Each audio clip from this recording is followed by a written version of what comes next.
Ayan, tara kain. Ito na naman yung ating pagkain. Tsaka kape. Dami kong kape.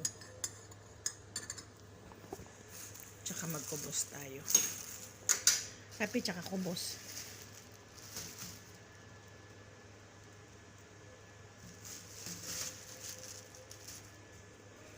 Ito sausa lang natin yung kubos dito. Tas ganyan lang.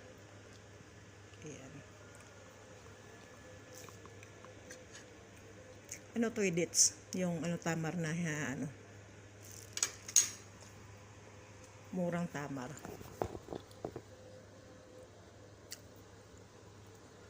So, ito naman may cheese na samot-samot din. May pipino.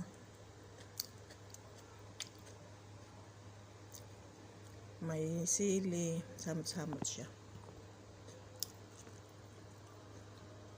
Ito masarap kasi malutong siya, tsaka maanghang. Ayan ang sili, maanghang siya. Maasim na matamis-tamis ang lasa nito na malutong.